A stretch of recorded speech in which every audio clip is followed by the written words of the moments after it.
Oke, Assalamualaikum, selamat siang semuanya.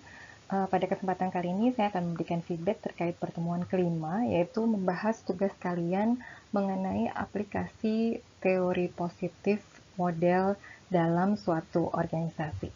Yuk kita mulai.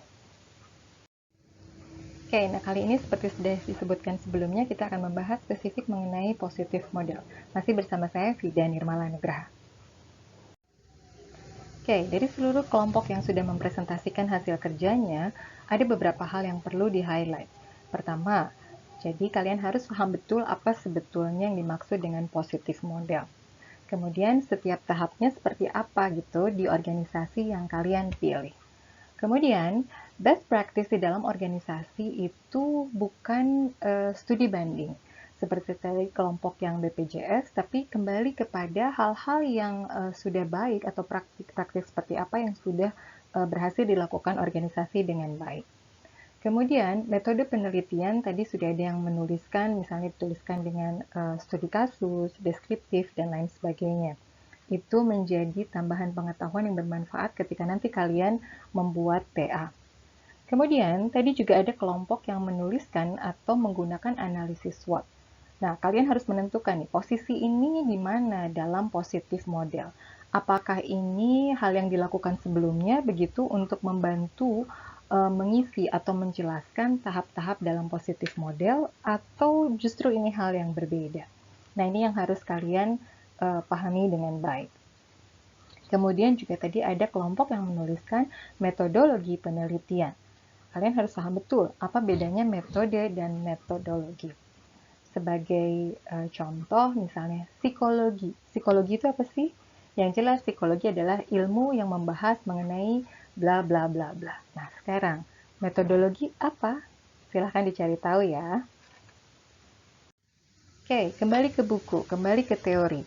Seperti kalian lihat penjelasannya di buku, initiate the inquiry harus ditentukan sebagai langkah untuk menentukan apa sih perubahannya, apa yang ingin dicapai oleh organisasi. Jadi kalian harus menuliskan secara eksplisit perubahan apa yang ingin dilakukan oleh organisasi yang kalian pilih.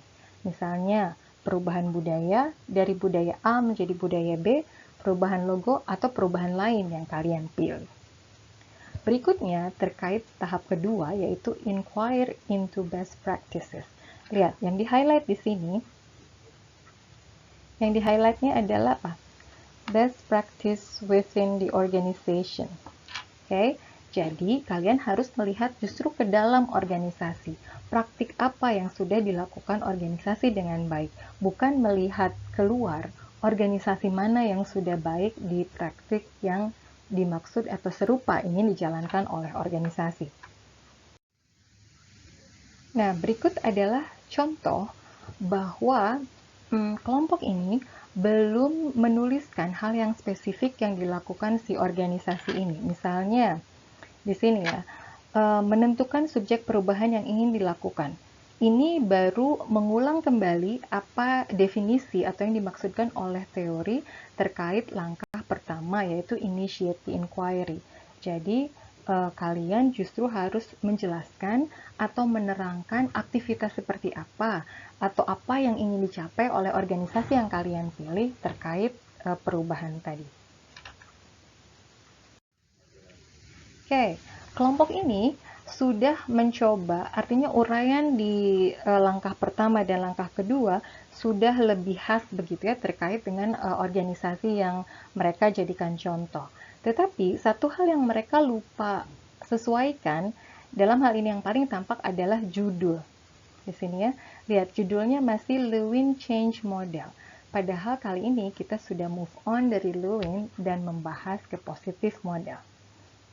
Artinya apa? Silakan kalian artikan sendiri ya.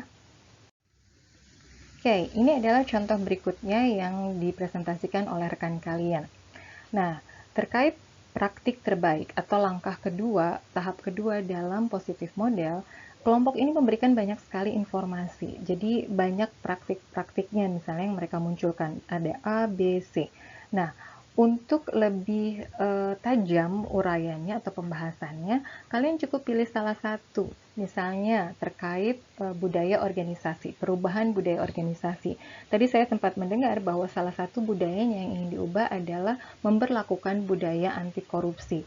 Nah, itu saja satu yang di-highlight. Jadi dari awal sampai akhir tahapan itu hanya membahas atau meng-highlight tentang tadi perubahan budaya yang dalam hal ini menuju kepada budaya anti korupsi. Oke, jadi tidak terlalu melebar kemana-mana karena nanti malah akan membingungkan.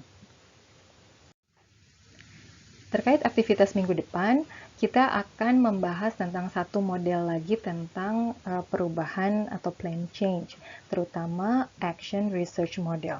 Link sudah ada di LMS, deadline-nya juga sudah ada di situ. Kalian melakukan presentasi seperti biasa, nanti saya akan berikan feedback.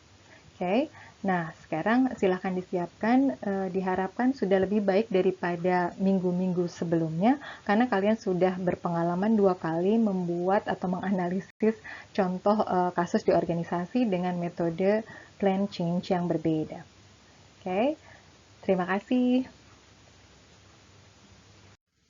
Nah, demikianlah feedback dari saya kali ini.